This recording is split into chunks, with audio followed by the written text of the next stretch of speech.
12 seconds later. So Banana, I'm sorry to hear about your issues with the editing stuff. So. Oh no, that's. I thought you were gonna say like someone had died or something. The way you phrased that. Yeah. Fucking hell. No, so I was getting really frustrated with it, and I was like, maybe I can fix this all in editing. And you can't fix it if you don't have the audio. So it was just a rough day. Fuck. I have your LUT on today, so you're looking good. Oh hell yeah. But just today. But just today. Yeah. Just today, right now in this little world. Just give you a little bit of color. Just a little bit of color. Take off the corpse tone. So the contrast between your background is not so harsh. Who's that? The Nosferatu, was it? Right. Mm-hmm. Whatever we talk about, Mm-hmm. we're going to talk about it loads. So stop being such a pussy. That's like almost the exact transcript.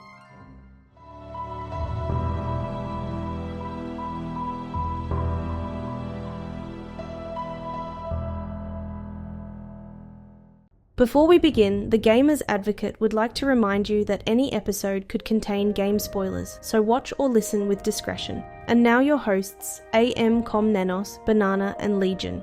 Enjoy the show. Well, welcome on in to yet another episode of the Gamers Advocate. Can't do that. It's good to see you guys. Man, we record early, but you guys definitely look good early in the morning, for me at least. Not so much for Com. But Shut the fuck up.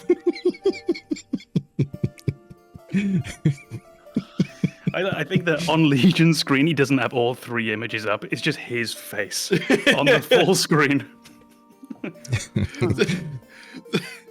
The Discord call where this is all being recorded is off of like one screen, and Legion just has his own camera's feed right in front of him. He's just not looking at either of us. Just right next to the auto cue. I'm just watching an anime while y'all are talking. I don't know what's going on. Yep.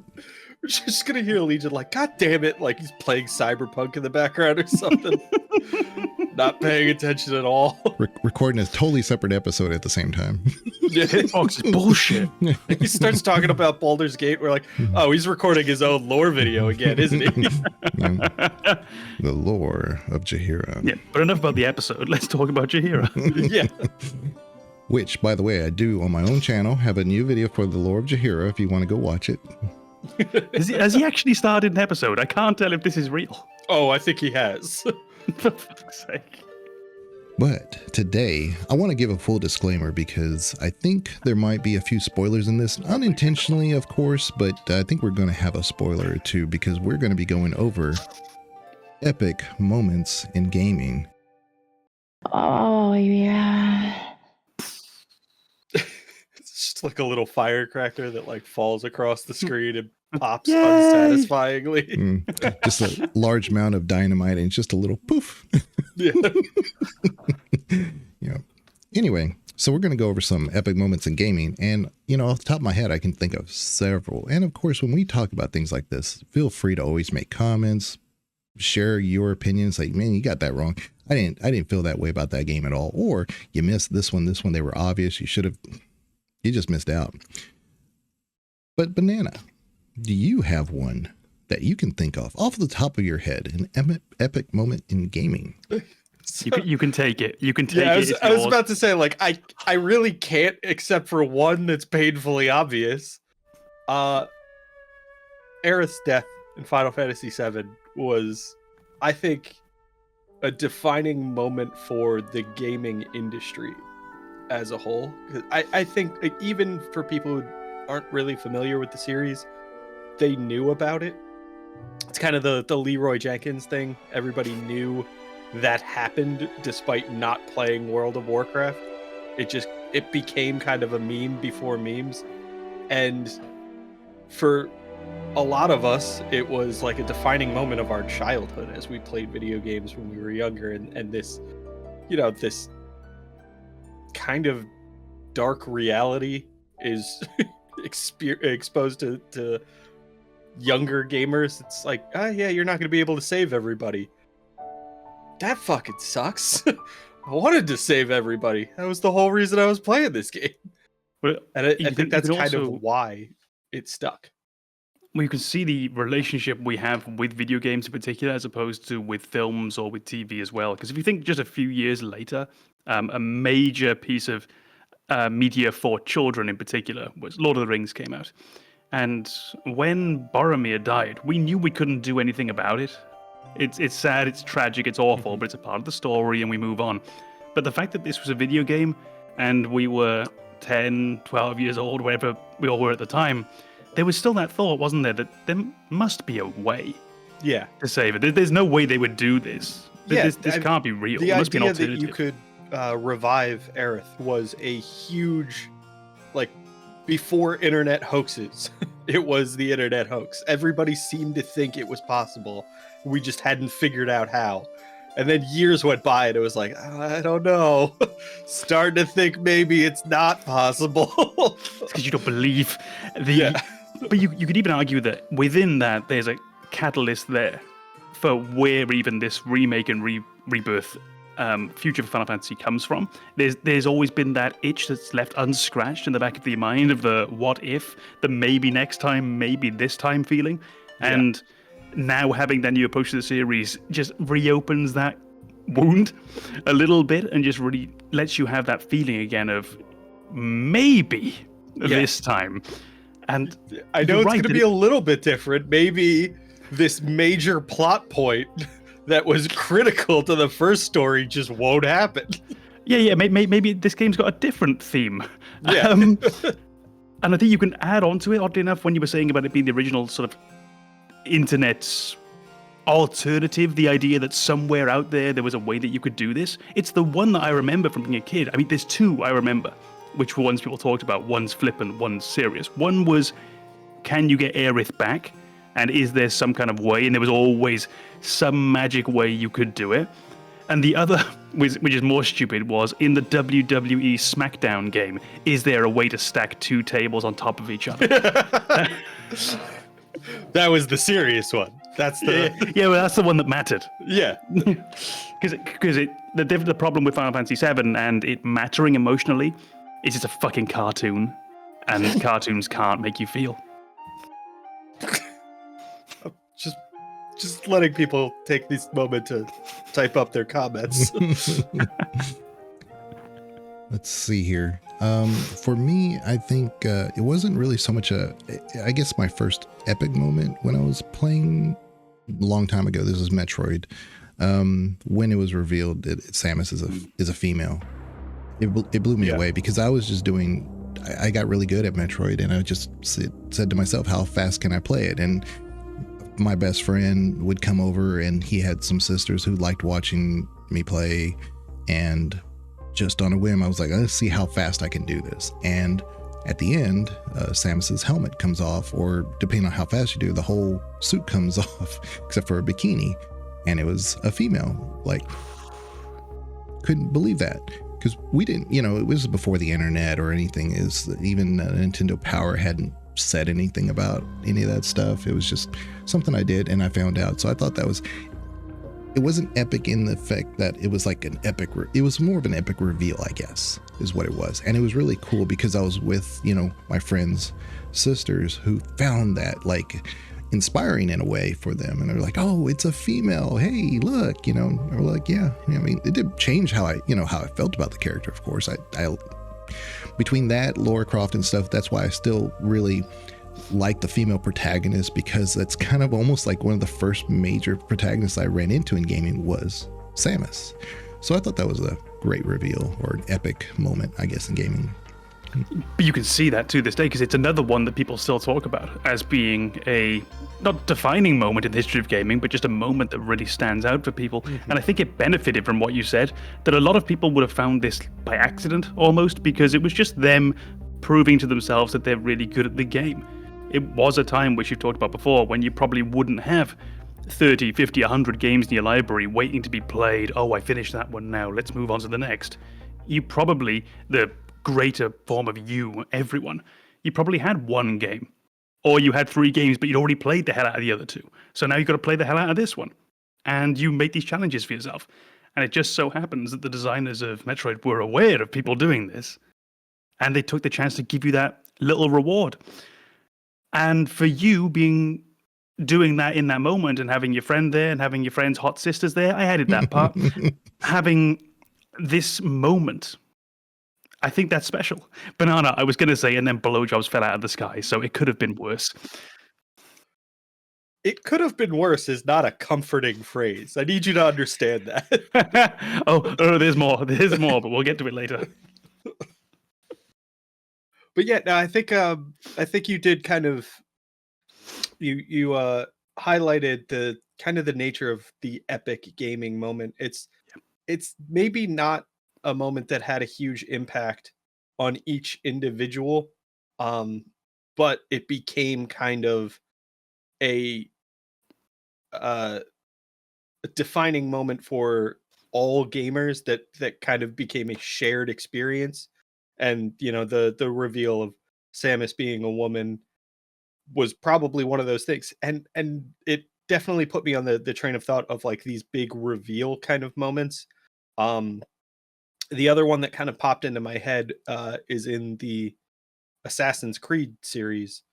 I want to say it's Assassin's Creed 2, but there's a moment where you're talking to one of the like original whatever that species was. I think it's Minerva in this case, but it's the creators of a lot of these artifacts that predate our civilization, and they end up forming the basis for a lot of our like polytheistic religions within the lore of Assassin's Creed. But you're having a conversation with her as Ezio, I think, and she looks into what is the camera in the video game to deliver a message to Desmond. And it's that reveal that like, all right, there's some deeper shit going on here. It's not just I'm gonna kill the Pope. there's a really kind of overarching story, and it's probably gonna go beyond just this character that we've been playing in this game, and the person outside who's learning this history this way is actually going to move kind of to the forefront as the main story moving forward. I think that was another kind of big reveal for people playing that series, that moment that we all just kind of immediately recognize like, oh, this is a game changer. Well, I'd imagine that is one of those moments that it defined a series that you went on to then go and love later. It's one of those moments that you can look back on as a sort of foundational stone moment for everything that came afterwards, because if Assassin's Creed 2, or whichever part of Assassin's Creed 2 that was, if that was just where the series ended, you'd remember it as being kind of cool and that was about it. Mm-hmm. But it laid a foundation for everything that came after, and now can be the moment that you look back on and say, oh, that was the moment when I really realized this series was different in some way, that this series was something special. So it's a moment that its true value isn't in the moment itself, it's in the what came after. There's a lot in the moment, but really the what came after, and the fact that you can always look back and say that was the first moment when this broke the fourth wall or whatever it might be, because you say it looks at you, right? Yeah. At Desmond, but... Yeah, it looks into like what is essentially the camera, the way you're viewing this cutscene, and delivers a message to Desmond, but it really feels like they're speaking to the player in that moment, because what the fuck is a camera in this situation? Like, that only exists to communicate to the player what's going on. We're supposed to be experiencing this first person mode. Yeah.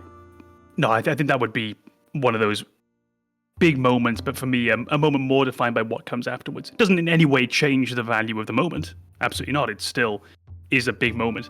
But I feel it's slightly different from the kind of other moment that we already mentioned, particularly the Aerith one, where I think the real impact is in that moment. Yes, the loss afterwards is awful, but it's the gut punch of the moment that really hurts. Whereas with this, I think it just feels slightly different. Yeah. The moment is big, but the long-term impact is so much bigger. Yeah, I think in the moment you're kind of like, what the fuck is happening? and it doesn't feel significant in the sense of like what is currently going on. It feels like the implications of what just happened are huge. And with Aerith's, it's very much like, oh, this sucks. Like, all of this sucks immediately. I have full understanding of the scope of what just happened, and I hate it. Whereas in Assassin's Creed 2, it was like, I have no idea what this means for me moving forward, but I do know something different is happening. That is a great way of saying it. Yeah, it's that real difference between this is going to mean something later, as opposed to, oh shit, now? Yeah. Oh, she's dead. Well, I think when you finish Remake, you will see that there's a couple of those towards the end there, which is, wow, that's a big moment, but I'm curious about what impact that's going to have going forward, and that's really where that moment will be felt. And I've got a moment actually in gaming which was a big the fuck moment for me, and I think it leans more into that Aerith side where it's really just holy shit, that was an amazing fucking thing that just happened. And this one probably won't have long-term repercussions. It was more just the realization of oh my, and it's Fallout 3, and it's the realization that you could activate the nuclear bomb in Megaton. And you could watch the explosion from Tenpenny Tower across the way, and you could see that actually go up. Because playing through the game, I found myself wondering, because I hadn't played Fallout 1 and 2. I knew of them. I knew that they were these choice-led RPGs. I had played some Baldur's Gate as a kid. I played some Planescape. I played some Wasteland. So I wasn't unfamiliar, and I thought I knew what I was getting in for, but I'd also played Oblivion, and I'd played some Morrowind. So I was curious, how are we going to mesh these systems together? And in a big open world like this, with the modern, at the time, graphical fidelity, with the depth that was put in, with the NPC schedules, all of that, are they really going to let us do anything really big that isn't defined very stringently by the main story? And that was the moment when I realized, oh shit, yes, I can. I can erase that town off the map. And not only that, but also get access to this new approach to one of the main characters too, in their ghoul form. So that for me was a moment where it wasn't about the long-term future of it. It wasn't a, wow, this has redefined my feelings about this whole series and the genre. That was just a really big, holy shit, they let me do that moment. Yeah, they had to take some risks there. And that's where Bethesda, when we were talking about, like, you know, for me, peak Bethesda was in that time period. And they had to take those risks because if you didn't play Fallout 1 and 2, what made them truly, truly unique is the versatility in which you could approach things.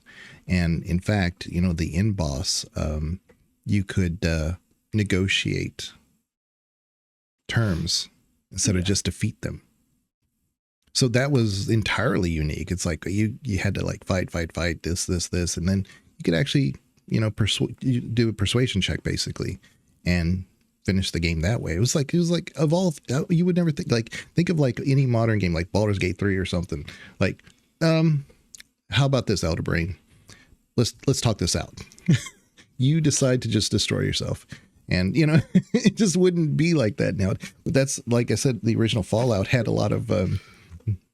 I feel like Baldur's Gate has those. I mean, I know it has those, but they what don't I'm saying, bypass the actual gameplay, but you do get those kinds of choices afterwards. Right. But I think I understand what you mean. The like just skipping that end fight is not an option. Right. No, that's what I'm saying. But that you could in the original Fallout. And so that's why it like took that to another level. So I think Bethesda really had to take those risks of, you know, the immersion and things that you could do in Fallout 3, like you were saying there, Com. So that's pretty neat. I lived the Mass Effect 1 timeline when it first came out. Like when the game came out, I was playing it. I was a big BioWare fan, still am. But when Mass Effect 2 came out, yeah. Nerd. But let me tell you about Mass Effect Andromeda. No.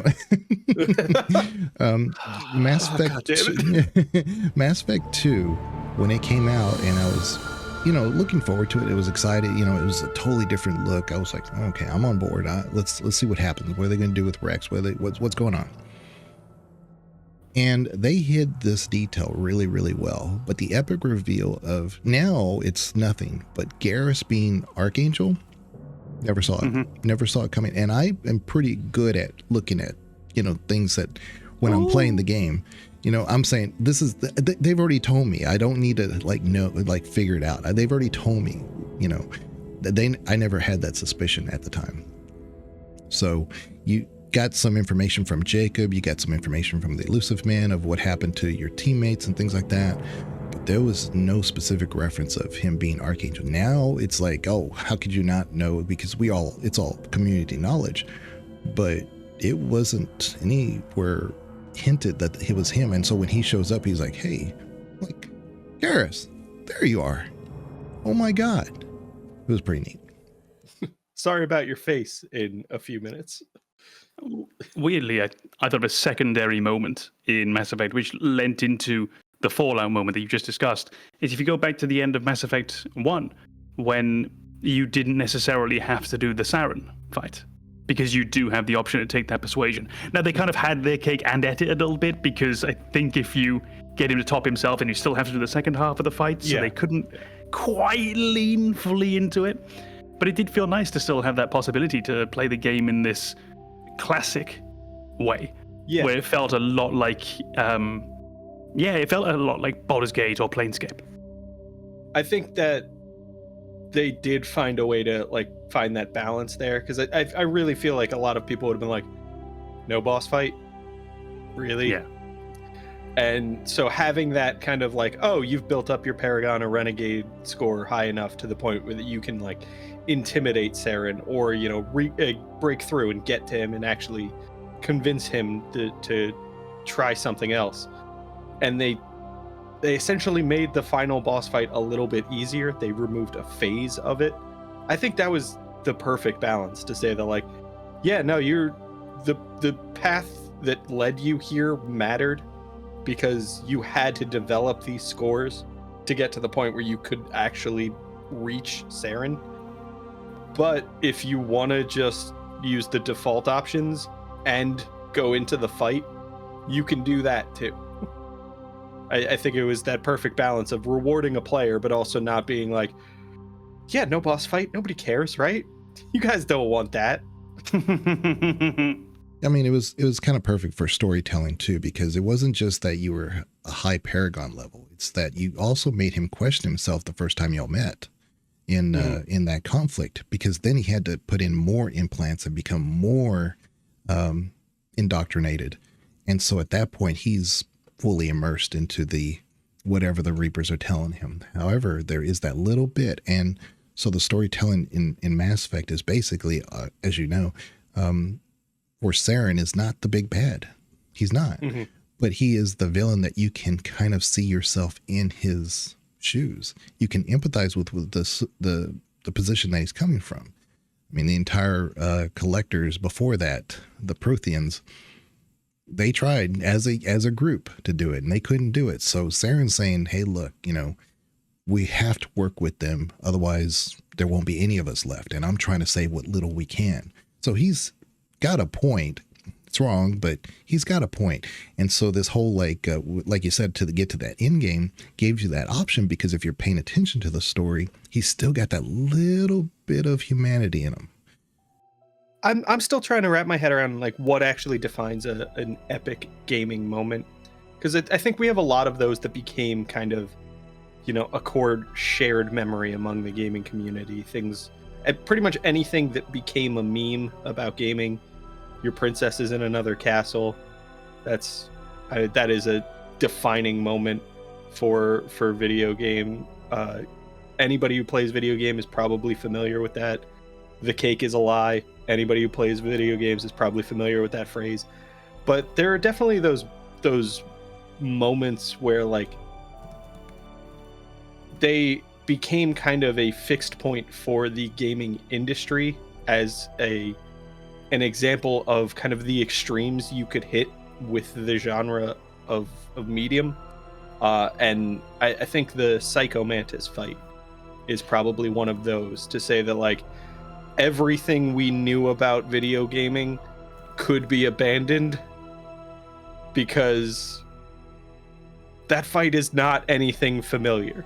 At no point in any other video game have you ever been like, what if I moved my controller to the second slot?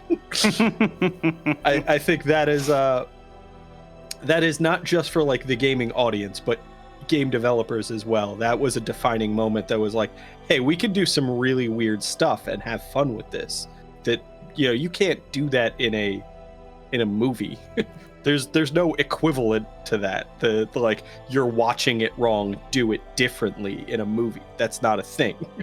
And I think that moment was, an epic gaming moment for everybody, because it was like, oh, gaming is unique, and we can really embrace that now.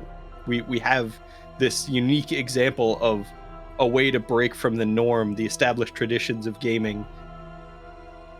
I think it opened people's eyes to the ideas that there are other ways to do that. We just need to find them. Yeah, I think for me, now that I'm thinking about it, it's another BioWare game. It's going to be a really well-known one now, but you guys may not know it. So I'm cautious about talking about it, but it's Knights of the Old Republic. And the original Knights of the Old Republic. And when that came out and the reveal that came with it was pretty astounding. There's very few of us that I could honestly say that we saw that coming. But it all made sense. It was the classic BioWare. Me and Banana have talked about this before, where they give you all the information up front, unknowns to us. We just think they're giving you a tutorial, but they're actually telling you everything up front, but somehow weave in the story enough to make it seem like it's just part of, like I said, the tutorial or some other kind of embedded information that you just need to get through the game. But Knights of the Old Republic, where you are Revan. You didn't know this, but you're playing it as like this, soldier in the Republic, and you're on some ship and you wake up and you go through the whole thing. You somehow like you're embedded with the Force. And from what we know from the Force from the movies, they find them when they're real young and they train them so they can become adept and everything. Suddenly you're adept at everything. Everything you do, you're really good at. How? That's because you were always the bad guy. You're always the antagonist that you were trying to like go against. And so when you meet supposedly the big bad, it's basically your pupil. So it's really, really like, it's such a beautiful story, the KotOR, and encourage anybody to play that game. And it really deserves a remake, remastered, and does something, but it is definitely. Yes. Please remake or remaster that game, because every time I try to play it, I get too fixated on how dated it feels. And with everything that Legion has said about this, I really want to experience the story. I'm struggling to push through. Yeah, the game is in the classic D&D, kind of like a Baldur's Gate, that's going on in the background. There's all these roles that are happening, the initiatives, the persuasion checks, a bunch of stuff is going on in the background that you can add stat boosters for. But with that, there's other little mechanics, like whether or not you have the ability to slice things, kind of like a thief or something, or to repair. So it's like D&D, but space enough to feel like it's not D&D, but that's really what's going on in the background. So that's why sometimes the mechanics are kind of like a little wonky and feel dated, because it's almost like the real time with pause without the real time with pause. And they had to do something kind of in between there. But yeah, finding out you are Revan just blew us away. It is still an big, anybody who's played KotOR will agree with that, I'm pretty sure. Yeah. Yeah, that's definitely one of the moments that stuck with me in gaming. Actually, oddly enough, a secondary one from KotOR was the very first time that we had full access to the ship. I remember that moment of, oh, wow, this is mine. And I can go there and I can go there. And it was a real first moment. And we'd had games where you could go where you wanted before, but there was something about the feeling of the ship that felt like, yeah, but now I can really go where I want to go. And then, of course, we see that develop then into Mass Effect with the Normandy and its natural next step.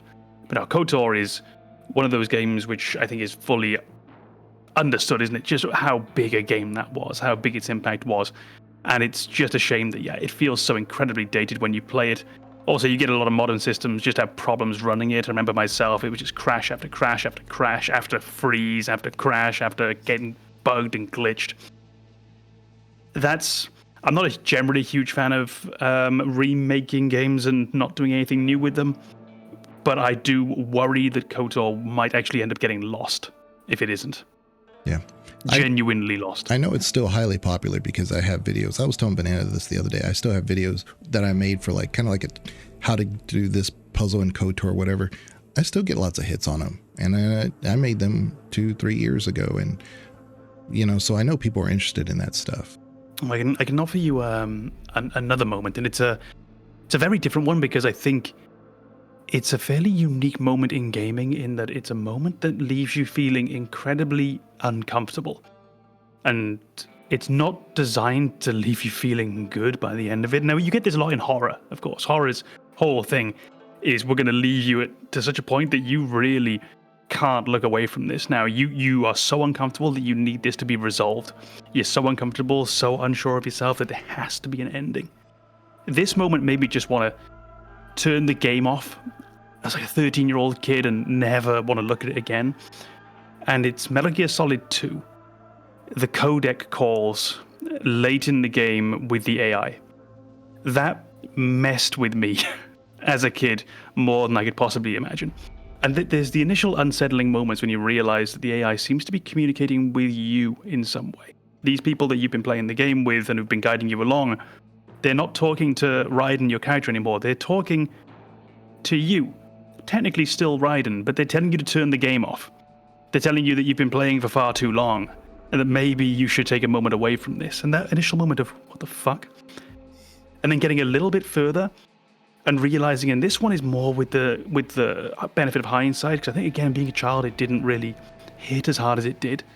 But when the AI in the game is telling you like what their goals are, and they start discussing the modern use of data, and they start discussing, the big ones I remember are, they talk about how everyone in the world retreats into their own little gated communities, afraid of the wider world around them and afraid of new information. That and the line, with all the information that's out there in the world, with all the junk that's out there, with all the mess that's out there, no one is invalidated, but no one is right. That moment of just, oh fuck, that just makes me quiver on the inside, especially now with the benefit of hindsight, because this was what, 2003, 2004? This is long before where we find ourselves today and where we found ourselves in the last decade with social media and the compartmentalizing of society on those platforms. And this was speaking to that idea already. And it reminded me of a documentary I once saw by a man called Adam Curtis, and it was about Vladimir Putin's politics. And it's a very brief point, but it was talking about how within Putin's politics there wasn't any real taboo, in the sense that he would encourage far-right parties and far-left parties. And you would encourage centrist groups, and you'd encourage environmentalist groups and industrialist groups. And all of these different groups with all of these different ideas and objectives would become mixed and mushed together to the point where you don't really understand what the fuck's going on anymore. Right. And there is no truth and there is no wrong. And the phrase I always remember, it was in the documentary, was all of this has become so confusing and so impossible to understand that the only possible response is just, oh dear. I was talking about that exact thing. This is not in gaming, of course, but some of the more recent events that have occurred, and I'm not going to go into any specifics, but yeah, you are. But the thing is that you have some personalities that know that social media and the awareness write their own narratives. So you can literally say anything and do anything, and it'll get a spin without you having to even worry about it. And so if you know that, you can manipulate that. And that's what you're seeing in modern times quite a bit. I don't think you even have to know that, because you don't even have to engage it. You can, and I don't mean this on a grand scale, but just if you do the stupidest, most idiotic, most outrageously dumb thing, if you say the stupidest thing in the world, if you say 3 + 9 is Thomas Jefferson, someone out there will back you up. I think that's wrong. But someone out there will back you up. And now that's a little community. Now you're your little group. Mm-hmm. And now you don't really have to worry about that outside anymore. And now you can exist within that. And we all do this. This is not... There are definitely communities where it's worse, but this is not a specifically partisan, it's not a particularly place on a spectrum thing. We literally all do this. And it's gross. And when you go back and you go and look and you listen to that speech, there is a real sick to your stomach kind of feeling about it. On the bright side, I still feel it's a largely internet-based phenomenon. If you go outside, that's not what the real world's like, which is good. But particularly online, that speech, that moment, is a real what the fuck moment, especially with hindsight.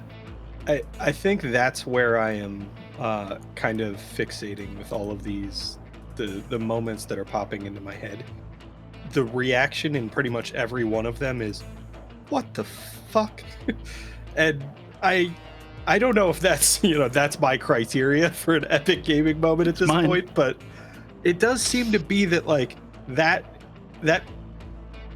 reaction is common across all of these elements and really seems to highlight those moments where you're just like, I didn't even know this could happen, and now I have to deal with it. And the most recent one that popped into my head is that moment in Dark Souls 1 where you step into the boss arena in Anne Orlando and you're shown Ornstein and Smo, and you're like, but there's two of them.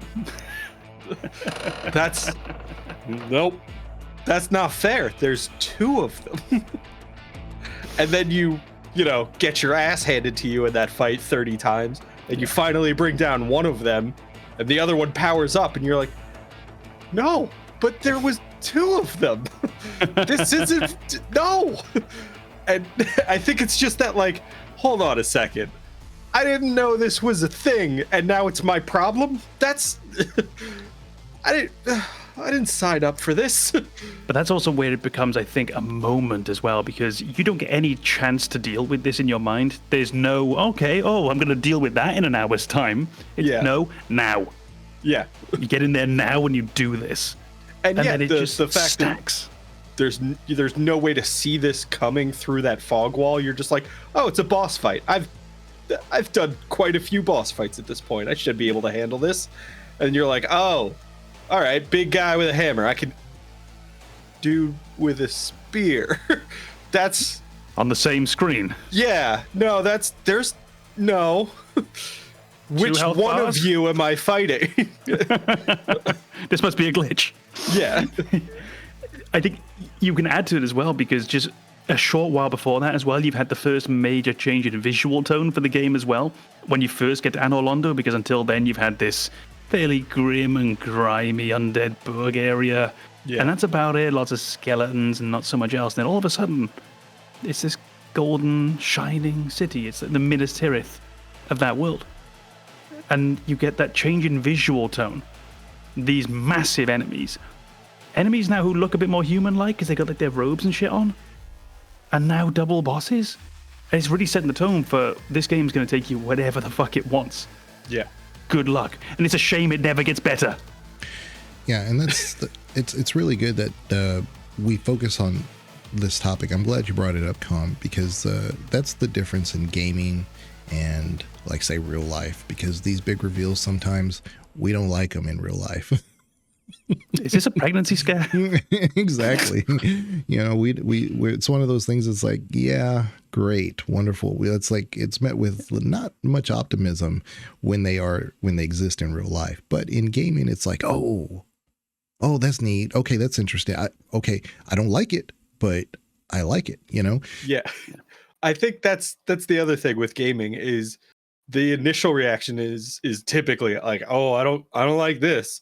And then it becomes almost a beloved moment. Like, yes, the Ornstein and Smo fight is almost a rite of passage for people who play Dark Souls at this point, and it's become this kind of unifying moment where everybody be like, "So how'd you feel about the Ornstein and Smo fight?" Yeah, welcome to the club. It's the fight that weird, off. Yeah, that weird like positivity that comes from. Yeah, no, I remember that. Good times. Yeah, that sucked. I hated it. But it's that moment that you can talk about later with everyone, and everyone will remember that specific moment, which not every game has.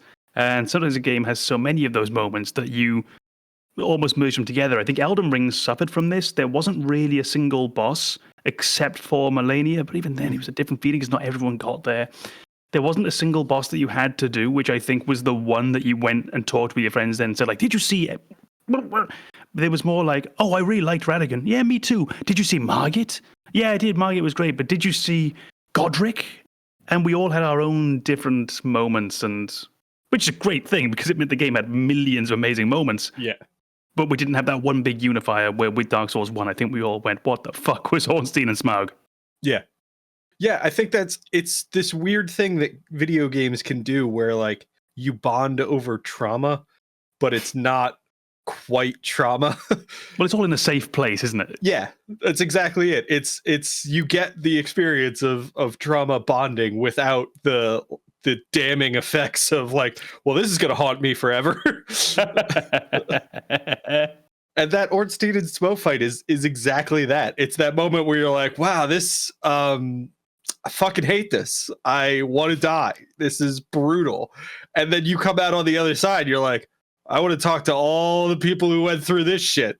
We're all going to commiserate about how we wanted to die. And ideally, some people who are still going through it. Yes. Yeah. So, it's interesting you bring up the trauma thing because I was on the fence about talking about this one reveal because it's Silent Hills 2. And so it had of course it's a remake, I should say. Well, it's kind of both. So I was hesitant to talk about it because it's so new, but it is an old game. They didn't reinvent like how the story goes. The reveal is the same, right? Yeah, the reveal is the same. Yeah. And that whole reveal where, you find out what happened to Mary because, you show up in the town of Silent Hill and all these things are going on. It's similar to like what I've talked to Banana about the game telling you everything, but without, telling you everything. So it's revealing its story in pieces and everything is there. But then once you know how everything works, the whole psychosis stuff starts fitting as like, oh, that's why this is this. That's why these figures are shaped a certain way. That's why this one figure attacks this one person a certain way that's different from the other ways, and everything's there. But yeah, the end reveal when you find out what happened to Mary at the end of Silent Hill 2 is just you're not the protagonist in this story. You are the enemy. You are the reason for all this issue. Yeah. And so that's why it's spooky. That's why it has to stick with you. That's why it's almost like oily in the way that the imagery sticks in your mind. It's supposed to be that way because you are the cause of all this. I love that. That's a very common thing, isn't it? That when a game can do that, when it can make you realize that you've been in the shoes of, and it can be an antagonist on different levels. It can just be the thing that set this in motion. It could be the thing that's actually doing all the bad shit that's in front of your eyes. It can be the person whose psychology is causing this to happen. When it can put you in those shoes and then make you realize what you did, there's something special that gaming can do there. Heavy Rain was probably the most famous version I can imagine, where at the very end of the game, there was that moment of, oh, fuck. Oh, probably shouldn't have been so good at the game. But that idea of a game giving you all the clues beforehand, it has to. Because if it doesn't, there's no payoff. Like, I have to have been able to know, or I have to have had enough foreshadowing, or there has to have been enough of that vibe just underneath that I know something's right, but I didn't want to see it. Yeah. I didn't want to see it, or I didn't quite have enough of the puzzle to completely put it together. There needs to be something like that. Otherwise, there's no payoff. Otherwise, it's just a twist. Yeah. I think it's that realization that has to, like, all the pieces have to fall into place when you're given that final piece. Just like you're finally shown the full context and you're like, oh, this all makes sense. And I think without that, these don't have quite the impact. But yeah, I think that feeling of, or that ability to make the player feel a little bit kind of dirty with their own decisions is something that's kind of unique to video gaming. And I'm thinking of that reveal at the end of Shadow of the Colossus, where you're just like, oh, am I the bad guy? I think I'm the bad guy. Yeah. Fuck it, I'm going to be the bad guy. That one's extra painful, though, because you've started to realize a while before. Yeah, you are definitely given more than enough clues of the, are you sure? That's exactly it. It's that, like, I'm doing what I have to, so this is all okay. And then you get to the end, and you're like, I should have seen this coming. There was one, I never finished it, and I plan on going back to it at some point. But I remember when I was playing Dredge, I had this really gross feeling about that weird motherfucker on the island. It's really gross feeling. Something didn't quite feel right. And I was told by a friend that there's something a bit later that will go a long way towards reinforcing that. And there's something that you should have really realized, because he is as gross as he sounds. He is as unusual as he sounds. And I like that the game actually said to you, yeah, you should have known this. This was clear. But you were so tied up in your video game logic. You were so tied up in I have to check this box. This man wants these things, therefore I will do these things. That you didn't stop for a second to think about the reality of what you were doing within this world. And I like it when a game just punishes you for that, because it just makes you rethink the whole idea for a short while. And sure, then the next day you turn on Tales of Arise again, and now you're doing every side quest for every motherfucker you find, because why not? Yeah. But it just makes you think for a moment. Yeah. Diablo 2, when you get done with that, when I was playing, when it first came out, it was tons of fun. You get done with it, and then when they said there was going to be a DLC, I'm like, how? But in the original game, of course, you have Marius and how he's going along and stuff. But he collects his own Baal, I should say, who's going to be the main enemy in the DLC. Yeah, because you destroy Mephisto and Diablo. But I feel like that one just snuck by, Legion.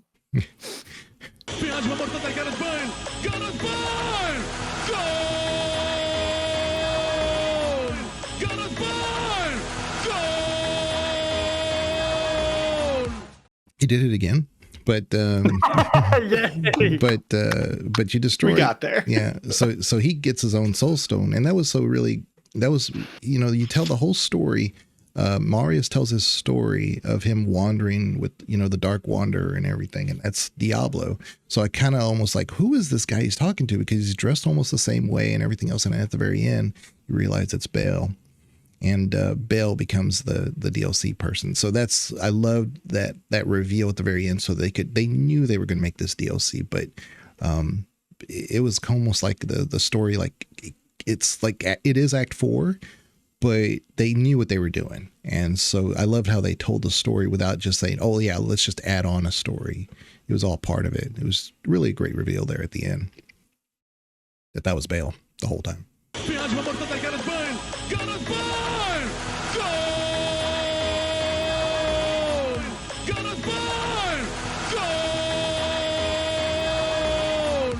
I always meant to play Diablo. I've still never, to this day, played any single Diablo for even 5 minutes. I own Diablo 3, but just never played it. Something about the style of game never spoke to me, which I think it is going to be one of those where this just might not be for you, in the same way that I don't want to play League or I don't want to play Dota. It's just not my thing. But maybe one day I'll break it out for maybe do a little stream of Diablo 4. It's got a great lore when it's all there, but as a gameplay, even nowadays, I would say maybe not. But back then, it was hella fun, because I mean, you just did the same thing over and over, and you get this rare item and that rare item, and whatever. It was just kind of like a Easter egg everywhere, because it was random loot, and so you're constantly doing things so that you get this or get that or whatever. It was that kind of game. So. Nowadays, you'd probably be better, I think, in the immediate moment right now, would you be better off playing Path of Exile rather than Diablo? If you were just looking to try the genre, try that kind of game?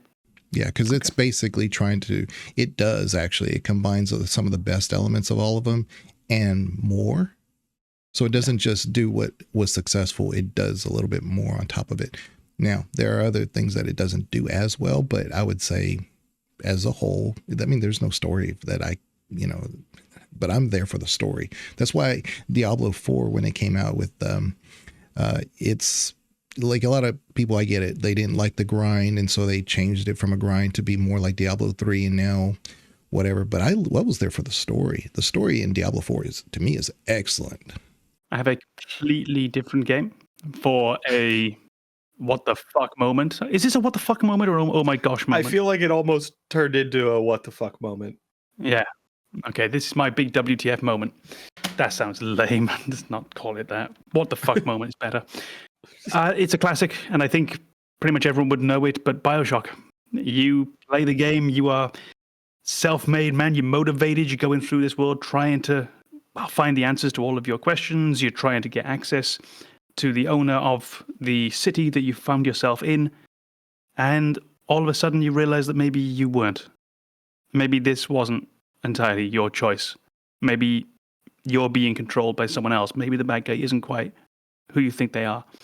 And the very, very famous "Would you kindly" moment of BioShock is one of the moments in game in which I had not spoiled for me, but I had kind of spoiled for me. Where just someone told me, it's going to be amazing. You're going to get to this bit and, oh, it's going to blow your mind. And it's a bit like when you go and watch a movie with a twist and someone tells you there's a twist. So you spend the entire time watching for the fucking clues for that twist. Similar feeling. Despite that, it still got me. Because I just realized that, yeah, of course.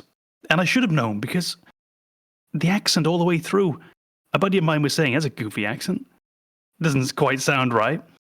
And that realization of, he speaks in a really weird way. We didn't pick up on the phrasing exactly, but he speaks in a weird way. Why is he speaking like this? No one does this.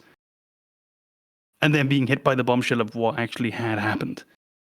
And then you get to punctuate that bombshell by literally embedding a golf club in someone's face. And the game not giving you the choice not to was astounding. So BioShock has always stuck with me as just one of those massive what the fuck moments. And then the fact that the game just keeps going as well. I think it never gets worse. It keeps up the pace so well. BioShock 1. Yeah, because, I mean, I know when I first played it, I was like, oh, okay, you crash, your plane crashes, and you go down to the thing, and I'm like, where else are you going to go? You almost don't care. It's, I'm playing a shooter. Oh, and look, I've got magic powers. Cool. Oh, and there's a bit of this Ayn Rand bollocks in the background. Fine. So I pulled up a resource to look at for just epic gaming moments, and just because when we first brought up this topic, like nothing came to mind for whatever reason. The big one was Aerith's death, and then it was like, have I played another video game ever? Also, I hope Com doesn't say this first. Yeah, yeah.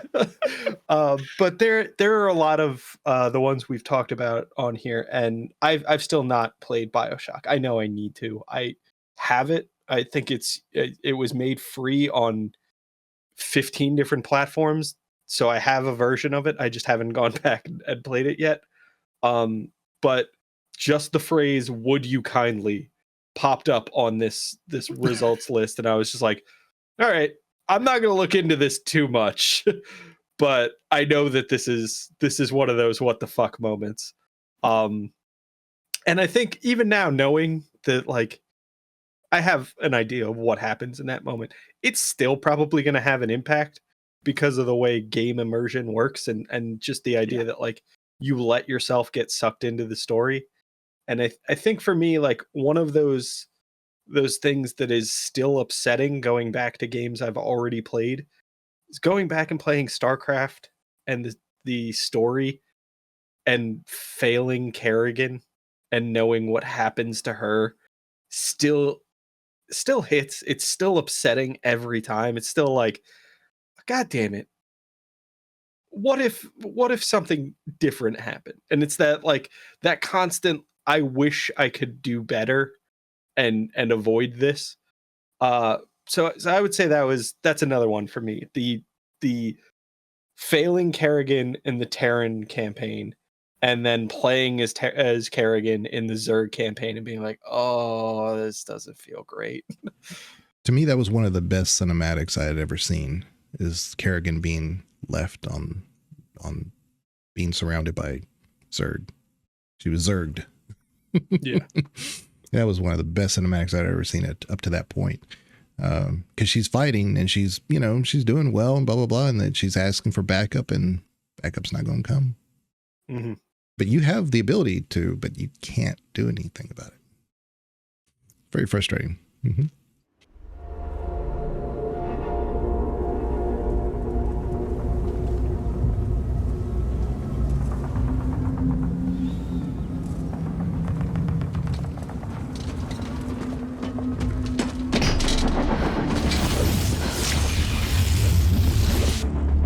Kerrigan. We've neutralized the Protoss, but there's a wave of Zerg advancing on this position. We need immediate evac. Belay that order. We're moving out. What? You're not just gonna leave us. All ships prepare to move away from Tarsonis on my mark.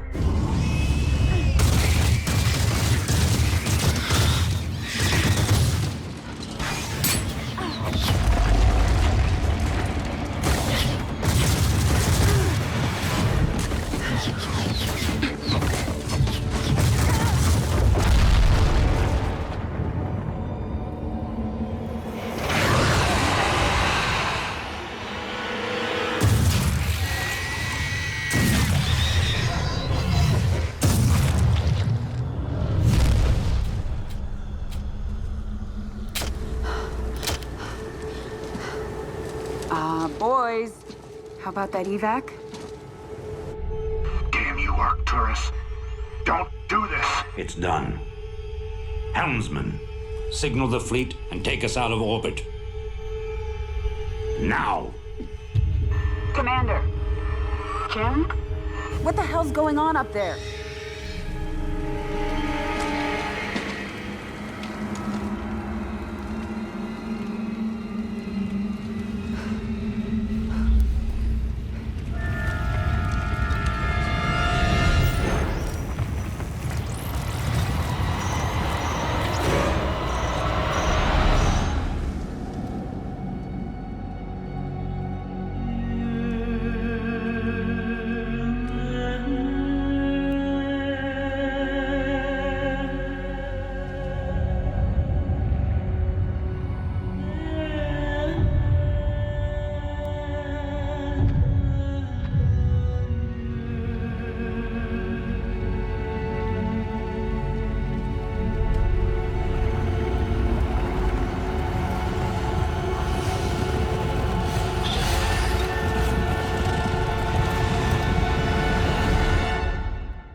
Thought of another one.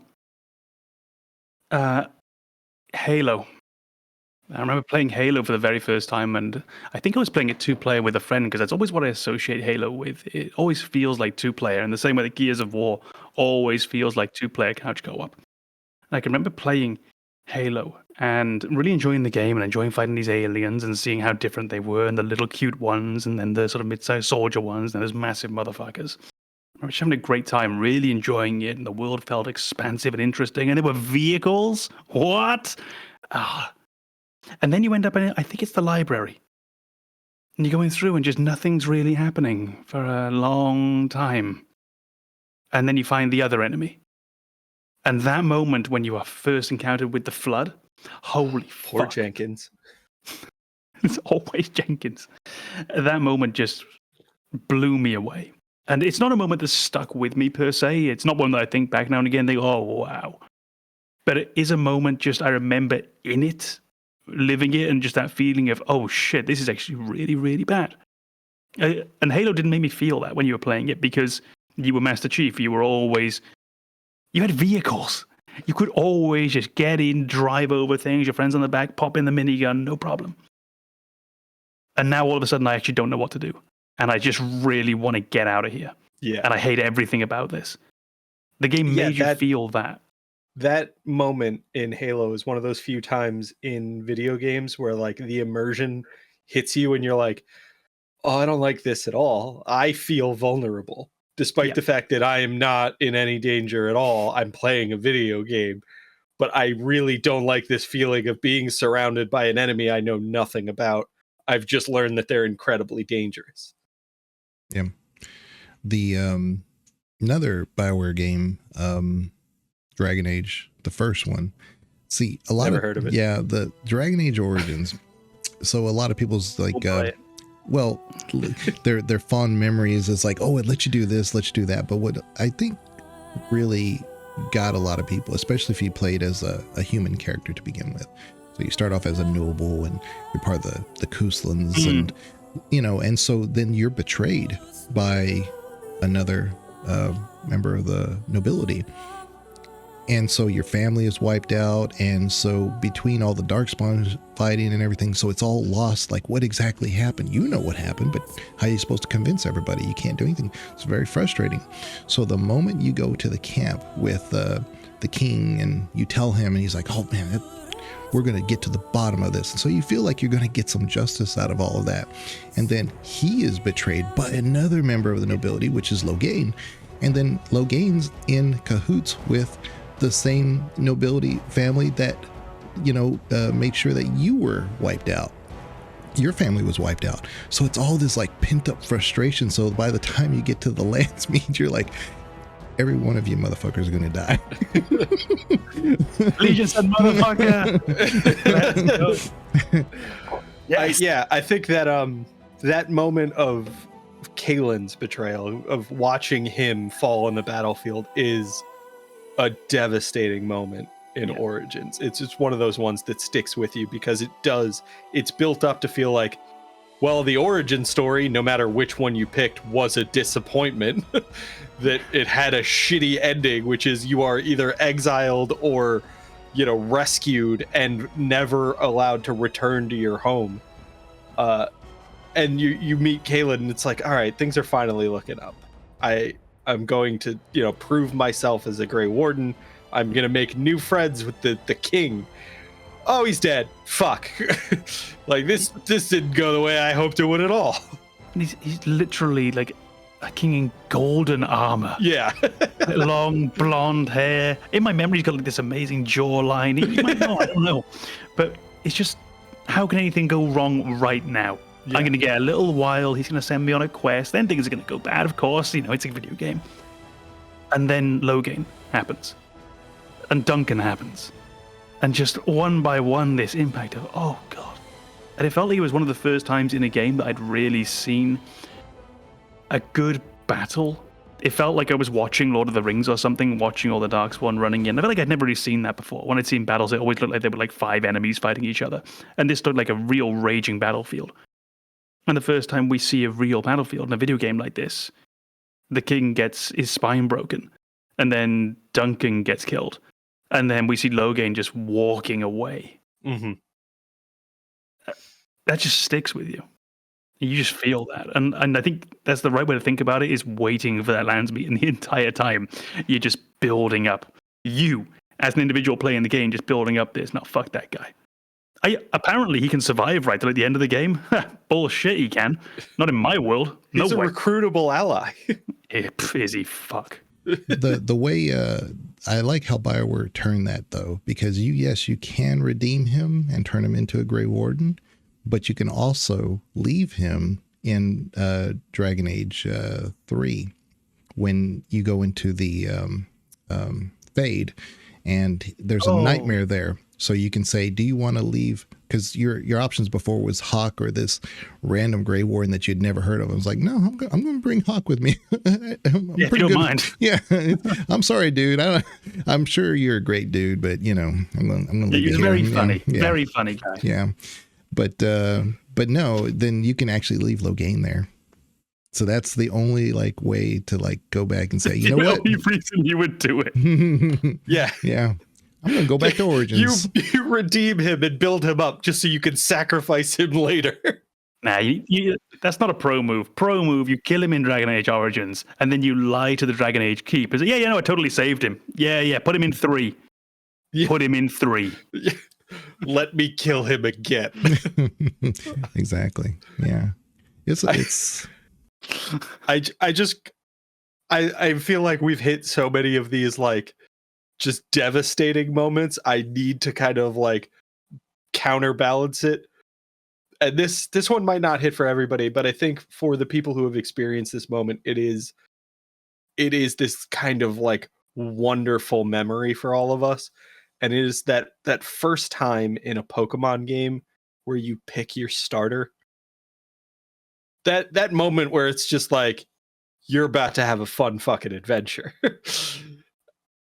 It's just this weirdly uplifting, it feels like a big decision in the moment. It feels momentous. You're like, oh, this is gonna be my new best friend, and we're gonna go on this big long adventure. maybe save the world from nonsense as you progress through these games. Like when you get into the story of Black and White, like what the fuck is happening? But it's still that first moment where you're like, yeah, everything's about to be awesome. on exactly the same note, it's a very similar idea, but playing Final Fantasy Rebirth, that moment when for the first time you step out into outside Calm into the grasslands, it's just a similar thing. It's like, me and my friends, it's going to be great. We're going to hang out. We're going to have food together. It's going to be brilliant. No one's going to die. That's going to happen. Yeah. We're going to live forever. It's just, you're right. There's just a brightness and optimism to it. And I think something like Pokemon, it is perfect for that because it just has the right kind of childlike childlike optimism. Childless optimism is a real thing. Yeah, no, childless optimism exists. This is just not relevant to what we're talking about at the moment. It's not the exact theme of the podcast in the thumbnail here. That's sort of special in the way that I think only certain things could be. It's a bit like if you had a Dragon Ball Z video game, you have a Pokemon video game. There's something about that can just go into your, like the soft spot within you and just sort of find that and just give you a little tickle and say, yeah, everything's going to be fine. And nothing even that bad's going to happen. And look at our friends. Look how cute they are. I think it's one of those moments that exists that needs to exist for every kind of generation of gamers. So, before the people who played Pokemon, there were the people who played Zelda and they got that it's dangerous to go alone, take this moment. And they're like, oh, we're about to go on an adventure. This is awesome. And it is that indication that like there's going to be conflict. Like Pokemon it's a dogfighting ring turned into a video game. There's going to be conflict and you're signing up for that in that moment. You're grabbing the sword from the old man in the cave, who, by the way, why is there an old man in the cave just handing out swords? But it's that like, oh, I know what I'm getting myself into and I'm excited about it.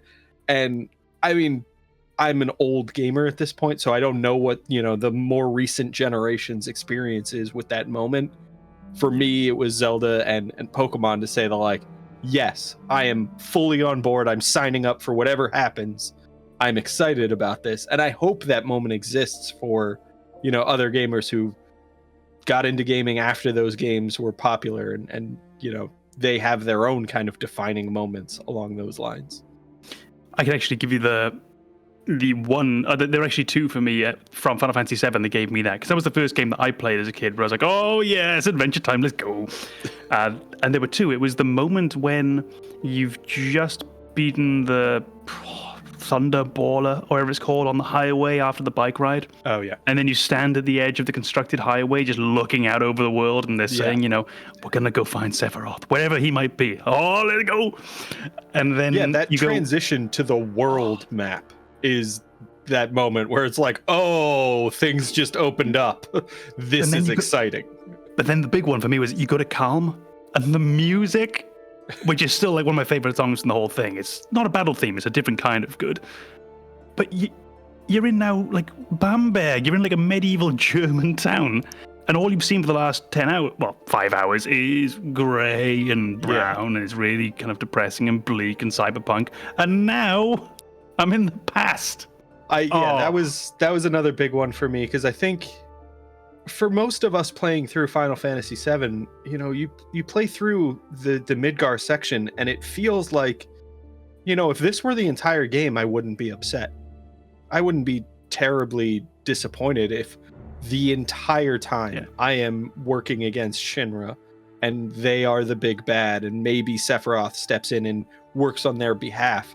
That feels like it could be a complete and satisfying story. Yeah. And I'd be fully on board with that. And then you step outside of Midgar and you realize that is a small part of what's happening right now. You are going to explore so much more, and there's going to be a lot of things, a lot of different themes going through this game, and a lot of different environments that you're going to get to explore. It's so exciting to just be like, I was happy with what I got, and now I'm getting so much more. Well, when you think about it as well, because like all of the Final Fantasy games before then, and the Dragon Quest and so forth, you go around the world map and you go into the towns, and you start off in one town, obviously, and then you leave sooner rather than later, and the world map opens up, and this wasn't shocking. This is what it's supposed to be. But the first town in almost every Final Fantasy and Dragon Quest game, like every town, is like Candlekeep in Baldur's Gate. It's one screen. And then you get some interiors and shit. Midgar had like Midgar was like Baldur's Gate. You had dozens of screens that you could go through in all these different areas. Yep. And then you're on the world map. Yeah, that was something very special. That would have been my Pokemon moment, which is that first step out of let's go. Yeah, no, I agree. Final Fantasy VII had multiple moments like that, and I would say there are those moments where you feel motivated as a player. Final Fantasy VII had those as well. Those after Aerith dies, and you're like, all right, I'm gonna go beat the shit out of the person who killed her. Like I'm going to, I personally want revenge as the player. That's a defining moment for a lot of people, and it ties in directly with Aerith's death, which was the first one. But like, I imagine, given my limited game experience, and there's just so many games I haven't played, there has to be moments like that for other people. Those moments where they're just like, well, this fucking sucks, and now I am more invested. And like for me, the one that, I mean, maybe takes a distant second place is Borderlands 2. Jack kills Roland, and you're like, fuck. Well, I hated Jack up until this moment. Now I genuinely want to make him suffer. I want to enjoy kicking his ass. Yeah. It's that weird kind of immersion that only games can give you, where you feel like you were personally slighted by a character in the game, and you're like, well, no, I want to make this right. I want to do something about this. You can't really get that in other media. I never felt more angry at Kefka than in the moment when I thought Celeste was actually dead. In that moment, I was just, okay, now this is, I know the game isn't over. I know I'm going to come back in. You are having it. Mm-hmm. It's a shame that I didn't get that feeling for longer, because they do cut that emotion very short. Mm. But yeah, I think that was just the era in which that was released. They felt the need to be a bit more gentle. Yeah, no, for sure. It's a very dark moment when you think about it as well. Yeah. But in that moment, I was ready. It's like, okay, no, now we're throwing hands right now. Like, I'm coming over. And I think if they had let that moment linger, or if Celeste didn't come back, that would have been the Aerith dies moment. That would have been the one we're talking about now, the one that stuck with us. We were like, this is horseshit. I'm pissed off, and this is going to something I'm going to carry with me moving forward. Yeah, but because Celeste gets back up, you're like, all right. I briefly was about to, I was about to burn this whole place down, but I mean, clearly I was overreacting. This is a very specific reference to the other game, but ultimately the Celeste death was more the Kate Sith than it was the Aerith. Yeah, yeah. I feel as though we're probably coming up towards the end, just time-wise. So I wanted to see if maybe you had just more that you wanted to get out there that you didn't really want to discuss per se, just because of time reasons. But did you have more moments where you just thought, yes, this was a WTF moment? No, that sounds lame. This was a what the fuck. But we probably haven't got the time to go into it. I did have one I could throw immediately at you, which is that moment when you first speak to Sovereign in Mass Effect 1. That was one where that sticks with me of just, holy shit, this was big. Yeah. Yeah, because he doesn't speak how I thought he would speak. If you could it's very introspective. Yeah. It's like, okay, so I'm meeting this creature or something. I don't know what it is. AI? What are we talking about? Because even your companions say it's not an AI. They recognize there's an intelligence here. But yeah, it's. I think they nailed it with the way they presented him. So yeah. The two that they give character to, him and Harbinger, they both really feel like developed characters. And you get from those two enough to say that every Reaper you talk to probably has a very different way of approaching you in their own way, because they are different personalities. So, well, we give you two and we show you what they are. We give them the commonalities and the differences, and then we let your brain do the work for the rest. And even I think you're right. And even Leviathan does too. Is very different. So, I think for me, and I, like you said, we have enough time. Don't worry about time. Speak for yourself. Yeah. Man. Anyway, so thanks for coming today. And no, but not you. We can finally start the episode. Yeah. Oh fuck. Yeah. I don't think you guys have a ton of experience from what y'all told me. Maybe you do for MMOs, but MMOs are just riddled with epic moments. It's just that they are a personal situation type thing. Like you can be in a party of 4, just like, doing a regular little quest or something, a little instance in World of Warcraft or something. And it was just a little nothing thing, but to you it was epic because of whatever happened in that situation. So MMOs are kind of like lend themselves to those epic moments constantly, just because of the variety and things that could happen just between you and your party members.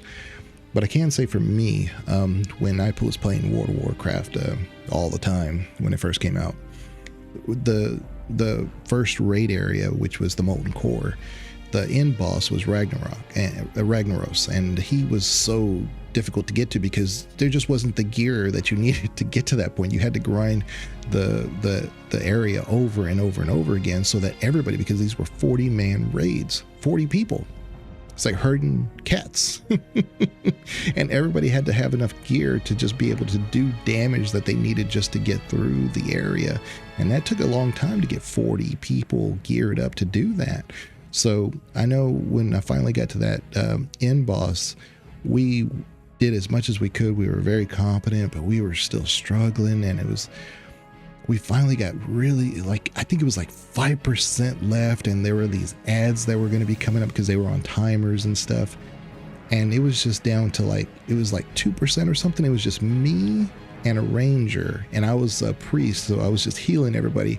So I couldn't do much for damage, right? So I was just throwing my wand at him over, and I was like, we're going to get him. We're going to get him. It's just 2%, but that 2% is a lot when you're talking about those bosses. So we did as much as we could, and then finally, I think I was the last one saying, because my ranger just had died, and I threw my wand or whatever I had at him, and it finally died, and I just had a sliver of health left, and that was just everybody, because otherwise you got to redo the whole thing for everybody.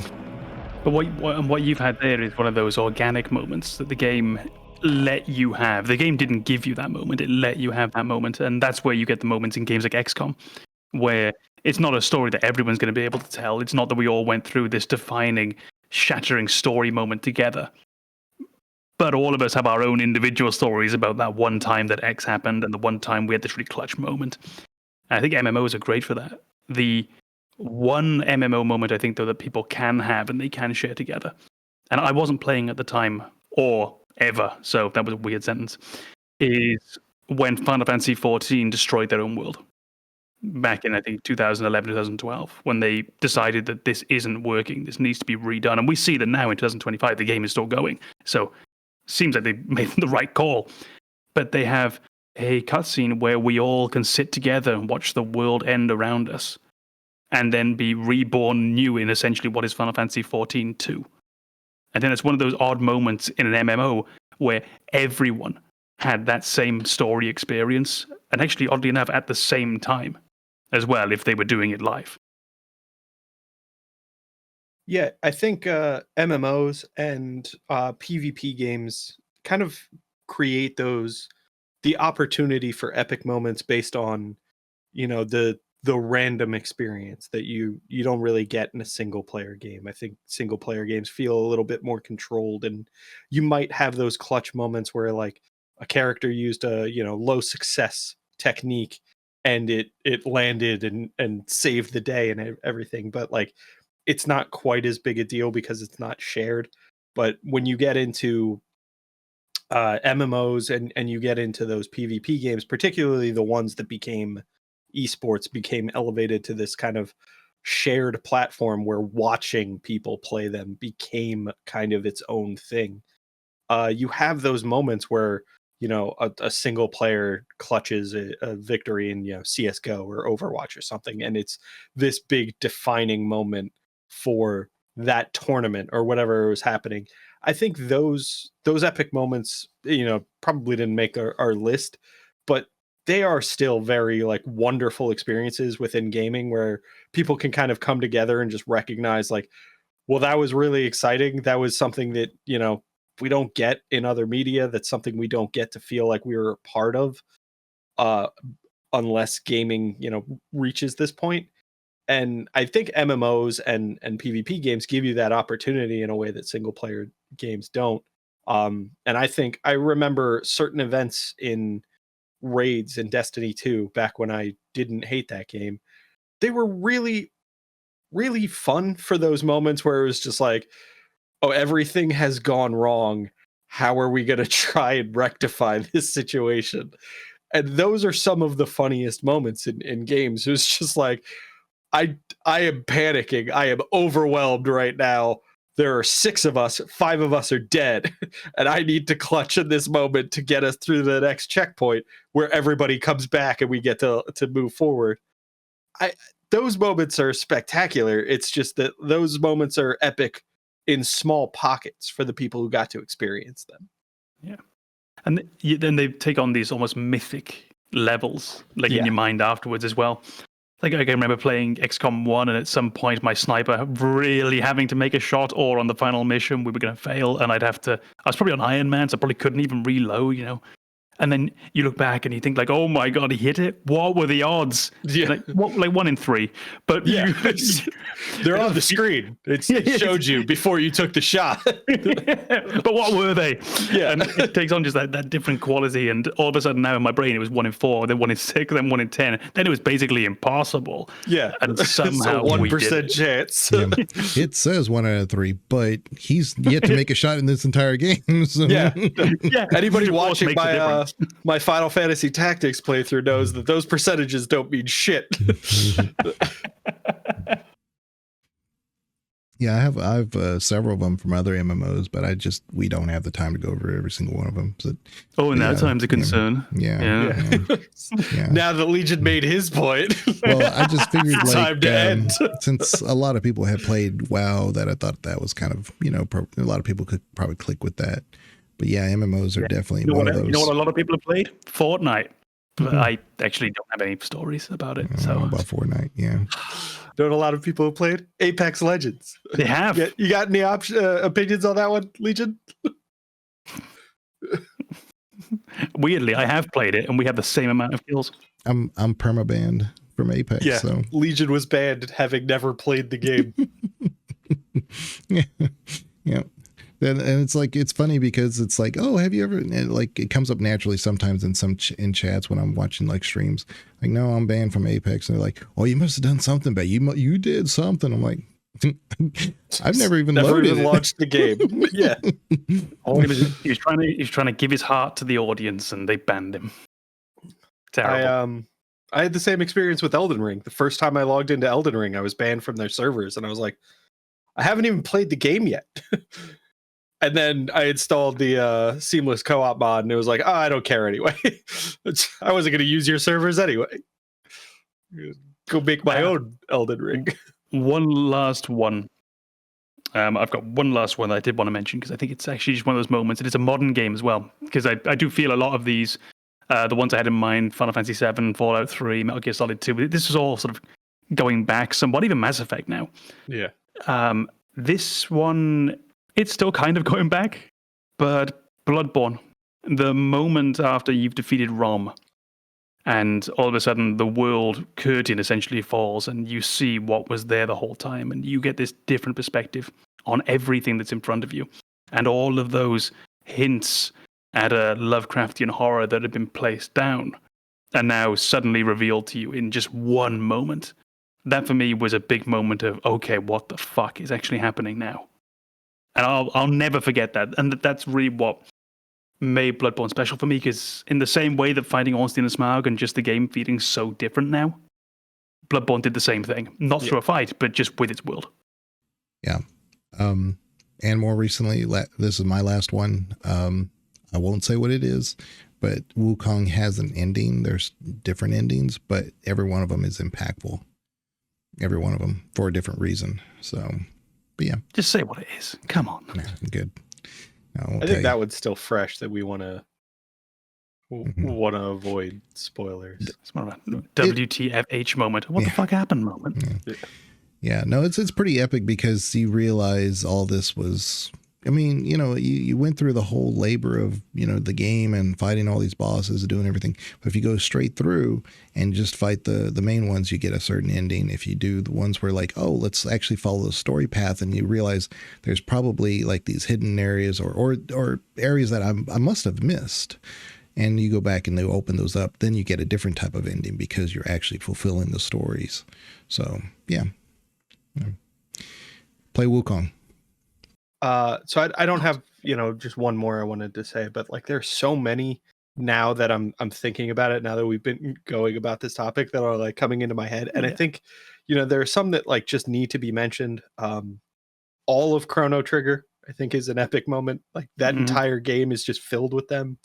There's that moment in Super Metroid where you're saved by a Metroid. I think that's a big moment where you're like, well, I wasn't expecting this. All right, things are different now.